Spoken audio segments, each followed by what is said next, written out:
Doctor Shafiqur রহমানের বক্তব্য কর্মী সমাবেশ রমনা। তারা যদি দেশের বাইরে গিয়ে আবার দেশের ভিতরে ঢুকে এসে আমাদেরকে অস্থির করার চেষ্টা করে, সচিবালয়ে 2টা রুম অথবা 2টা ফ্লোর অথবা 2টা জায়গায় মন্ত্রণালয় তারা আগুন ধরিয়ে দিয়ে যদি মনে করে আবার বাংলাদেশে অস্থির করবে, আমরা বলবো আপনারা শুধু বোকা স্বর্গে নেই, আপনারা বোকারও রাজত্ব করছেন। তখন পর্যন্ত আমাদের ওই শহীদ সন্তানেরা যে স্লোগান তুলেছিল উই ওয়ান্ট জাস্টিস, আল্লাহর জমিনে আল্লাহর বিধানের আলোকে ন্যায়ের শাসন প্রতিষ্ঠিত করা না যাবে, ততক্ষণ আমাদের এই শহীদের স্বপ্ন বাংলাদেশে পূরণ কেউ করতে পারবেন না। রব্বি ইশরাহ লি সাদরি ওয়া ইয়াসসির লি আমরি ওয়াহলুল উকদাতাম মিন লিসানি ইয়াফকাহু কওলি। আমাদের প্রাণপ্রিয় মাতৃভূমি বাংলাদেশ, বাংলাদেশের স্বাধীনতা সার্বভৌমত্বের অতন্দ্র প্রহরী, 18 কোটি মানুষের অধিকার আদায়ের আন্দোলনের অগ্রপথিক, বিগত 17 বছরের সবচেয়ে মজলুম সংগঠন বাংলাদেশ জামাত ইসলামী ঢাকা মহানগরী দক্ষিণের একটি গুরুত্বপূর্ণ প্রাণকেন্দ্র থানা রমনা থানার উদ্যোগে আয়োজিত আজকের এই বিশাল কর্মী সম্মেলনের সম্মানিত সভাপতি, মহানগরী মজলিসের শুরা সদস্য, রমনা থানা সংগঠনের সংগ্রামী আমির আমার প্রিয় ভাই জনাব আতিকুর রহমান, আর কিছুক্ষণের মধ্যে আমাদের সামনে প্রধান অতিথি মূল্যবান বক্তব্য রাখবেন। আজকের এই কর্মী সম্মেলনের অন্যতম আমাদের শ্রদ্ধাভাজন অভিভাবক প্রধান অতিথি, বাংলাদেশ জামাত ইসলামীর সম্মানিত কেন্দ্রীয় নায়েবে আমির, সাবেক এমপি, শ্রদ্ধাভাজন জননেতা জনাব অধ্যাপক মুজিবুর রহমান, আজকের এই প্রোগ্রামের সম্মানিত বিশেষ অতিথি বাংলাদেশ জামাত ইসলামী কেন্দ্রীয় কর্মপরিষদের সম্মানিত সদস্য, ঢাকা মহানগরী দক্ষিণ জামাতের সম্মানিত নায়েবে আমির, আমার একান্ত শ্রদ্ধাভাজন সাবেক ছাত্র নেতা ডক্টর হেলাল উদ্দিন, মহানগরী কর্মপরিষদের সম্মানিত সদস্যবৃন্দ, রমনা থানার সম্মানিত সদস্যবৃন্দ, আজকের এই প্রোগ্রামের অন্যতম আকর্ষণ আমাদের অত্যন্ত শ্রদ্ধার, যাদের কারণে আজকে আমরা এই প্রিয় মাতৃভূমি বাংলাদেশে উন্মুক্ত আকাশের নিচে খোলা মনে স্বস্তির সাথে নিরাপদে এই সম্মেলন করার সুযোগ আল্লাহ তাআলা তৈরি করে দিয়েছেন। অসংখ্য শহীদের মধ্যে অন্যতম শহীদ ফারহান ফায়েজের সম্মানিত পিতা, অন্যান্য রাজনৈতিক দলের সম্মানিত নেতৃবৃন্দ, জামাত ইসলামী ছাত্র শিবিরের নেতৃবৃন্দ, মগবাজার রমনা অঞ্চলের সম্মানিত সুধীমণ্ডলী ব্যবসায়ী নেতৃবৃন্দ, ওলামায়ে কেরাম, শিক্ষকবৃন্দ, আমার সামনে উপস্থিত পিতৃ সমতুল্য মুরব্বিয়ানে কেরাম, তরুণ যুবক, ছাত্র বন্ধুরা, ভাই এবং বন্ধুগণ, উপস্থিত সাংবাদিক ভাইয়েরা, আসসালামু আলাইকুম ওয়া রাহমাতুল্লাহি ওয়া বারাকাতুহু। ভিন্ন ধর্মাবলম্বী যারা আছেন, আমরা আমাদের অন্তঃস্থল থেকে ভিন্ন ধর্মাবলম্বী ভাইদের প্রতি আন্তরিক ধন্যবাদ, কৃতজ্ঞতা, শুভেচ্ছা জানাচ্ছি। বাংলাদেশ জামাত ইসলামের সকল প্রোগ্রামগুলোতেই আপনারা অত্যন্ত স্বতঃস্ফূর্তভাবে ভালোবাসা নিয়ে, আবেগ নিয়ে এবং বাংলাদেশ জামাত ইসলামের প্রতি আপনাদের সহানুভূতি নিয়ে একটি পরিবারের মতো করে বাংলাদেশকে গড়ে তোলার লক্ষ্যে আপনারা আমাদের পাশে এসে দাঁড়ান এবং এই প্রোগ্রামগুলোকে আপনারা উৎসাহিত উজ্জীবিত করেন। আপনাদের প্রতি আন্তরিকভাবে কৃতজ্ঞতা, ধন্যবাদ জ্ঞাপন করছি।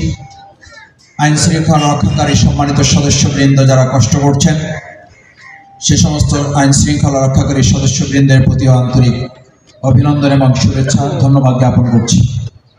সম্মানিত ভাই এবং বন্ধুগণ, বাংলাদেশ জামাত ইসলামী বাংলাদেশের স্বাধীনতোত্তর এই স্বাধীনতাকে অর্থবহ করার জন্য আমরা শুরু থেকেই বাংলাদেশের জনগণের পাশে দাঁড়িয়ে 4 দফা কর্মসূচির আলোকে আমরা আমাদের কার্যক্রম পরিচালনা করে আসছি।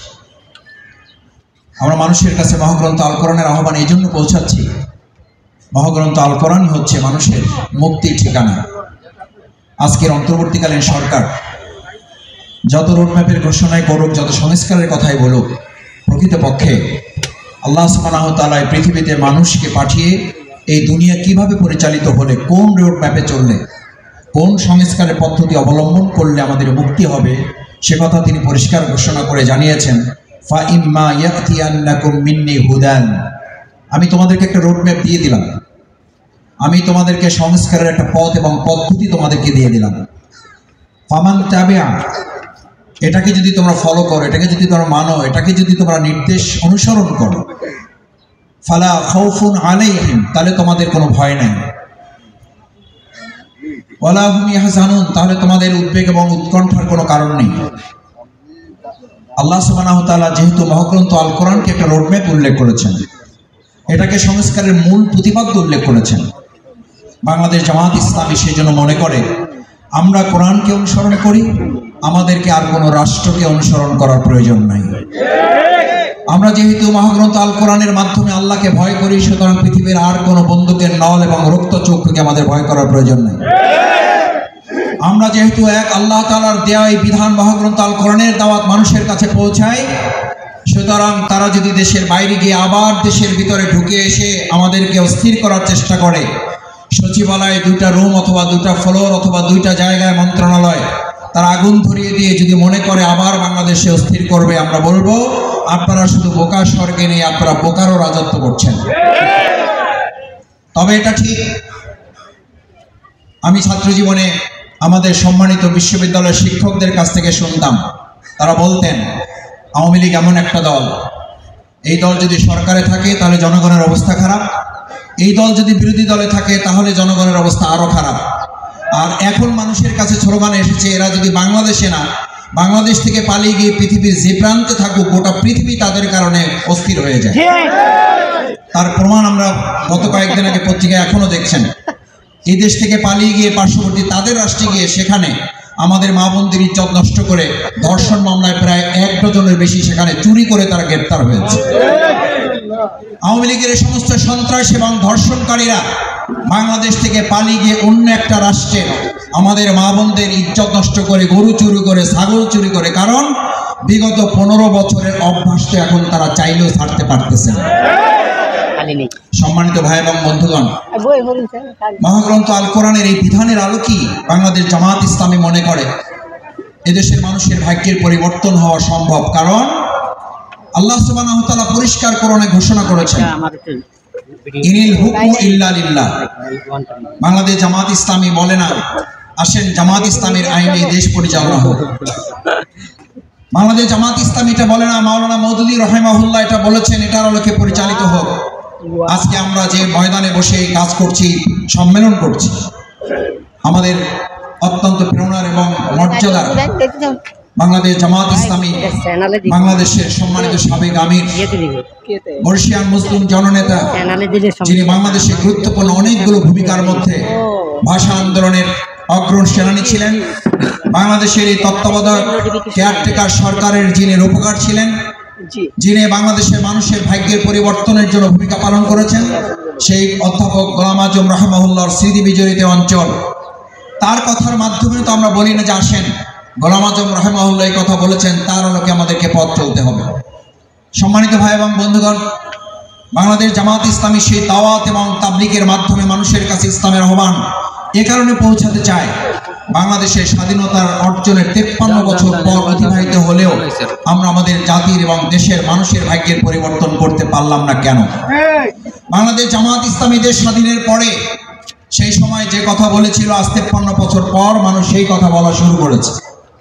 আমরা আমাদের বাংলাদেশকে একটি দেশ থেকে স্বাধীন করে আরেকটি দেশের খপ্পরে পড়লাম, সেখান থেকে আজ আমাদের এই তরুণ ছাত্র জনতা এখন সে কারণে স্লোগান দেয় ঢাকা না দিল্লি, ঢাকা ঢাকা। আমাদের এই সময় সবচেয়ে গুরুত্বপূর্ণ 3টা স্লোগান ছিল, তার মধ্যে একটা স্লোগান হচ্ছে এই ঢাকা না দিল্লি, ঢাকা ঢাকা। কেন এই স্লোগান তুলতে হলো? এই স্লোগান বাংলাদেশ জামাত ইসলামী সেই স্বাধীনতার সময় তুলেছিল।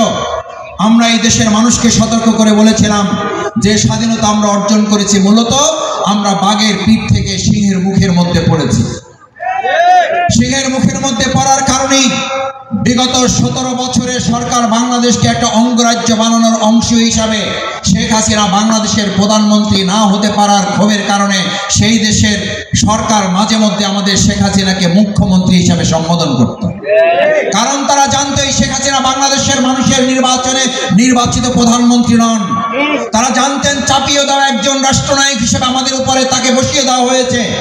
সম্মানিত ভাই এবং বন্ধুগণ, বাংলাদেশ জামাত ইসলামী সেজন্য মনে করে আল্লাহর জমিনে আল্লাহর আইনের আলোকে যতক্ষণ পর্যন্ত সমাজ রাষ্ট্র পরিচালিত না হবে ততক্ষণ পর্যন্ত মানুষের প্রকৃত ভাগ্যের পরিবর্তন হবে না।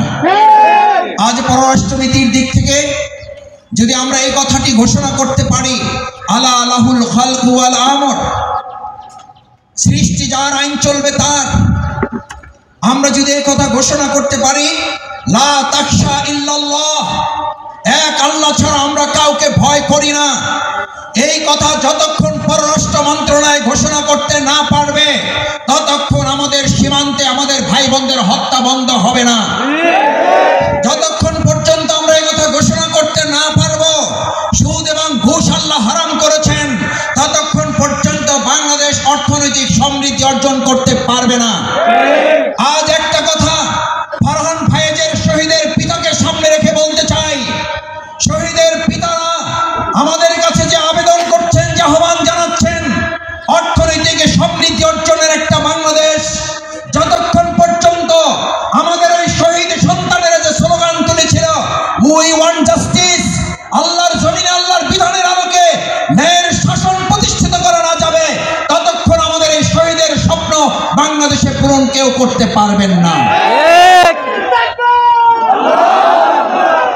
ভাই এবং বন্ধুগণ, অর্থনৈতিক সমৃদ্ধির জন্য তাই কোরআনে বর্ণিত সেই ঘোষণা আমাদেরকে দিতে হবে, আলা তাবজিরু, তোমরা অর্থনৈতিক ব্যয় থেকে, অপব্যয় থেকে তোমাদেরকে হেফাজত করো। আমরা বিগত দিনে উন্নয়নের নামে কি শুনেছি? আমাদের একটা পদ্মা সেতুতে যে দুর্নীতি করা হয়েছে, এই পদ্মা সেতুর দুর্নীতির টাকা দিয়ে আরো 3টা পদ্মা সেতু বাংলাদেশে তৈরি করা সম্ভব ছিল। আমাদেরকে উন্নয়নের রোল মডেলের কথা শোনানো হয়েছে, আসলে উন্নয়নের রোল মডেলের পরিবর্তে আমাদেরকে দুর্নীতির রোল মডেলে পৃথিবীকে পরিচিত করে দেওয়া হয়েছে। আমাদের সচিবালয়ে যারা আগুন দিচ্ছেন প্রকৃতপক্ষে শেখ হাসিনাকে বাঁচাবার এবং দুর্নীতি পরায়ণ তৎকালীন এমপি মন্ত্রী তথাকথিত ইউনিয়ন পরিষদের একজন চেয়ারম্যান, তাদের ইউনিটের একজন সভাপতি পর্যন্ত হাজার কোটি টাকার যে দুর্নীতি করেছেন তার দলিল দস্তাবেজ যা সচিবালয়ে সংরক্ষণ ছিল এগুলোকে পুড়িয়ে দিয়ে তারা শেখ হাসিনা সহ তাদের দোসরদের রক্ষা করতে চান। যেই দোসররা এই কাজে সম্পৃক্ত হয়েছেন কান খুলে শুনে রাখুন, এই সমস্ত কাগজ পুড়িয়ে ফেললেও 18 কোটি মানুষের 2 চোখ আপনারা অন্ধ করতে পারবেন না। তাদের সাক্ষীর বিনিময়ে বিচার হবে, ফাঁসির কাস্তে তাদেরকে ঝুলাতে বাধ্য করা হবে। সাথে কথাও পরিষ্কার বলি, সচিবালয়ে আগুন দিয়ে যদি কেউ মনে করেন এই অন্তর্বর্তীকালীন সরকার আর আমাদের জুলাই আগস্টের গণ অভ্যুত্থানের আন্দোলনের, বৈষম্য বিরোধী আন্দোলনের অকুতোভয় সৈনিকরা ভয় পেয়ে যাবে, তাহলে আপনারা বোকার স্বর্গে আছেন। কারণ আপনারা জুলাই আগস্টের গণ অভ্যুত্থান শুধু নয়, এখন তো সচিবালয়ের কয়েকটা ফ্লোরে আগুন দিয়েছেন। বিগত 17 বছর আপনারা পেট্রোল ঢেলে ঢেলে বিভিন্ন বাসগুলোতে আগুন জ্বালিয়ে আমাদের ভাইদের, যাত্রীদের, বোনদের পুড়িয়ে দিয়ে বিরোধী দলের নামে মিথ্যা মামলা সাজিয়ে আমাদেরকে দমন করতে পারেন নাই, আপনারা আমাদেরকে আগুন দিয়ে দমন করতে পারবেন না। আগুন সন্ত্রাসী হিসেবে আপনি টেলিভিশনে বক্তৃতা করতেন, আর দেশের 18 কোটি মানুষ জানতো ওই আগুন সন্ত্রাসের হোতা ছিল শেখ হাসিনা নিজে। এই আগুন সন্ত্রাসের মদতদাতা ছিল বাংলাদেশের বাইরের একটা গোয়েন্দা সংস্থা। এখনো আমরা দাবি করছি, জনগণ মনে করে সচিবালয় আগুন দেওয়ার পিছনে শেখ হাসিনা এবং তথাকথিত ওই গোয়েন্দা সংস্থার হাত রয়েছে। বাংলাদেশ জামাত ইসলামী ইতিমধ্যেই বার্তা দিয়েছে।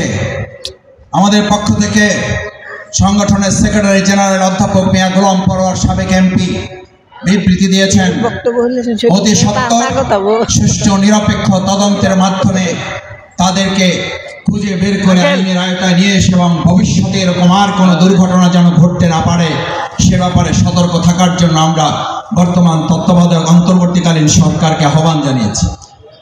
সম্মানিত ভাই এবং বন্ধুগণ, বাংলাদেশ জামাত ইসলামীর আরও গুরুত্বপূর্ণ 3টি কাজের মধ্যে আমরা সংগঠন, ঐক্য, জাতীয় ভিত্তিতে মানুষকে একত্রিত করে আমাদের এই প্রিয় মাতৃভূমি বাংলাদেশকে 2006 সালের 28 অক্টোবর বিচ্ছিন্ন করে, জাতিকে বিভক্ত করে তারা যেভাবে দেশটাকে দখল করতে চেয়েছিল, সেদিন আমরা শীষেরালা প্রাচীরের মতো দাঁড়িয়ে থেকে আমাদের ভাইদেরকে হত্যা করা হয়েছে। আমাদের নেতৃবৃন্দকে আমরা হত্যা করতে দেই নাই, আমাদেরকে হত্যা করা হয়েছে। আমাদের অফিসে আগুন জ্বালাতে দেওয়া হয় নাই, আমাদের ভাইদেরকে শহীদ করা হয়েছে। আমাদের সেদিনের পল্টন ময়দানের মঞ্চের ধারে কাছে আমরা সন্ত্রাসীদের আসতে দেই নাই। 2006 সালের 28 অক্টোবর সকাল 7টা থেকে দুপুর সন্ধ্যা 7টা পর্যন্ত 12 ঘন্টা লড়াই করে আমাদের ভাইয়েরা সেদিন প্রমাণ করেছে বাংলাদেশ জামাত ইসলামীকে শহীদ করা যায়, 1 সেকেন্ডের জন্য আমাদেরকে মাথা নত করানো যায় না। আমাদের নেতৃবৃন্দকে ফাঁসি দেওয়া যায়, আমাদের নেতৃবৃন্দকে হত্যা করা যায়, আমাদের এই পাশের ডিবি অফিসে রিমান্ডের নামে অত্যাচার করে ভাইদেরকে আহত এবং পঙ্গুত্বের দিকে ঠেলে দেওয়া যায়। কিন্তু বাংলাদেশ জামাত ইসলামীর এই নেতৃবৃন্দ বেঁচে থাকতে আমাদের অর্থনীতিকে আমরা পঙ্গু করতে দেব না। আমাদের শহীদরা হাত হারিয়ে পঙ্গু হয়েছেন এই কারণে, তারা পঙ্গুত্ব বরণ করেছেন দেশের অর্থনীতিকে পঙ্গুত্ব থেকে বাঁচানোর জন্য। আমাদের অসংখ্য ভাই হাত এবং পা হারানো ভাইদেরকে যখন জিজ্ঞেস করা হয়েছে আপনার একটা হাত চলে গেছে, আপনার অনুভূতি কি? তিনি হাসি দিয়ে বলেছিলেন, আমার একটা হাতের পঙ্গুত্ব বরণ করার মধ্য দিয়ে বাংলাদেশের পঙ্গু অর্থনীতিকে যদি বাঁচানো যায়, আর একটা হাতও আমি দিতে প্রস্তুত আছি। এরকম সোনার সন্তানেরা যে বাংলাদেশে আছে, এরকম সোনার ছেলেরা যারা শহীদ ফারহান ফায়েজের মতো ছেলেরাই বাংলাদেশে আছে, সেই বাংলাদেশ নিয়ে আর কাউকে ষড়যন্ত্র এবং সিনেমিনি খেলতে দেওয়া হবে না। আমাদের ভাইরা অন্ধ হয়েছেন, কিন্তু আইএমএ জাহিলিয়ার অন্ধকার থেকে বাংলাদেশকে আলোকিত করেছেন। আমাদের ভাইরা জীবন দিয়েছেন, কিন্তু আমাদের মৃত স্বাধীনতাকে তারা আবার নতুন করে উজ্জীবিত করে এখন মানুষ 1971 সালে স্বাধীনতা পর আবার নতুন করে বলতে শুরু করেছে আসলে আমাদের দেশ স্বাধীন হয়েছে 2024 সালের 5ই আগস্ট। আজকে আমাদের শহীদ পরিবারের পক্ষ থেকে যে দাবি উঠেছে, আমরা শুধু বলবো তাদের গেজেট প্রকাশ করেই শেষ নয়, আমাদের প্রত্যেকটি শহীদ পরিবারকে সম্মান এবং মর্যাদার সাথে এই নতুন বাংলাদেশে বসবাস করার ব্যবস্থা তাদেরকে করে দিতে হবে। প্রত্যেক শহীদ পরিবারকে রাষ্ট্রীয়ভাবে সম্মান এবং মর্যাদার জায়গায় তাদেরকে উন্নীত করতে হবে। আহত এবং পঙ্গুত্ব প্রত্যেকটি পরিবারকে রাষ্ট্রীয়ভাবে তাদেরকে কোনো একটা আত্মকর্মসংস্থানের ব্যবস্থা করে দিতে হবে। আমরা এই কারণে এই কথা বলছি যে শহীদ এবং আহত পঙ্গুত্ব ভাইদের সামনে রেখে এই সুন্দর বাংলাদেশ বিনির্মাণ হলো, যদি তাদেরকে সম্মান এবং মর্যাদাবান করা না যায়, তাহলে আওয়ামী লীগের মতো আমাদেরকেও ওই বিচারের কাঠগড়ায় দাঁড়াতে হবে। কারণ 71 সালের মুক্তিযুদ্ধকে আওয়ামী লীগ তাদের নিজেদের ব্যক্তিগত দলীয় এবং পারিবারিক সম্পদে পরিণত করেছিল, আর বাংলাদেশ জামাত ইসলামী বলছে 2024 সালের জুলাই আগস্টের গণ অভ্যুত্থানের শহীদ জামাত ইসলামী কোনো রাজনৈতিক দলের নয়। 2024 সালের জুলাই আগস্টের গণ অভ্যুত্থান কোনো একটা দল বা ব্যক্তির সম্পদ নয়। 2024 সালের জুলাই আগস্টের গণ অভ্যুত্থান এদেশের 18 কোটি মানুষের সম্পদের রাখে, সেভাবেই আমাদের কাজে লাগাতে হবে। আওয়ামী লীগ যেভাবে 71 এবং মুক্তিযুদ্ধকে বিতর্কিত করেছে, আওয়ামী লীগ যেভাবে 71 এবং মুক্তিযুদ্ধদের কলঙ্কিত করেছে, আগামী দিনে দেশের মানুষ 2024 সালের নতুন স্বাধীনতা যুদ্ধকে, মুক্তিযুদ্ধকে, নতুন প্রজন্মকে আর আমরা কাউকে বিতর্কিত করতে দেব না। সম্মানিত ভাই এবং বন্ধুগণ, তাই আসুন আমাদের এই সুন্দর মাতৃভূমি বাংলাদেশকে গড়ে তোলার লক্ষ্যে বাংলাদেশ জামাত ইসলামী সৎ লোকের শাসন, আল্লাহর জমিন, আল্লাহর আইন এবং একই সাথে আমরা সংস্কারের মাধ্যমে আমাদের দেশের মানুষকে আজ যদি ভালো জায়গায় নিতে হয়, তাহলে শুধু সচিবালয় রক্ষার পাশাপাশি আমাদেরকে মাথায় নিতে হবে যে সমস্ত দোষররা আছে তাদেরকে চিহ্নিত করে গ্রেপ্তার করার পাশাপাশি সৎ, যোগ্য, দক্ষ, দেশপ্রেমিক অফিসারদেরকে বাংলাদেশ পরিচালনা বিভিন্ন জায়গায় এখনো বঞ্চিত করে রাখা হয়েছে। অতি সত্বর তত্ত্বাবধায়ক সরকার, ইন্টারিম গভর্নমেন্টের কাছে আমরা আহ্বান জানাই, আজকের এই সম্মেলন থেকে উদাত্ত আহ্বান জানাচ্ছি, আমাদের সেই সৎ, যোগ্য, দেশপ্রেমিক সমস্ত নাগরিক যারা অফিসার হিসেবে বিভিন্ন জায়গায় পদবঞ্চিত আছেন, তাদেরকে অতি সত্বর আসল জায়গায় বসিয়ে দেশ পরিচালনার জন্য আপনারা সংস্কার কাজ সম্পন্ন করুন। সে তাহলে আমাদের ষড়যন্ত্রকারীরা বুঝতে পারবে এই বাংলাদেশকে আর কোনোভাবে ক্ষতিগ্রস্ত করা যাবে না। আসুন সেই সুন্দর বাংলাদেশ বিনির্মাণে আমরা প্রত্যেকের জায়গা থেকে ভূমিকা পালন করি, সেই প্রত্যাশা ব্যক্ত করে আমি আমার কথা শেষ করছি। আল্লাহ হাফেজ। বাংলাদেশ জিন্দাবাদ, বাংলাদেশ জামাত ইসলামী জিন্দাবাদ, রমনা থানা জিন্দাবাদ।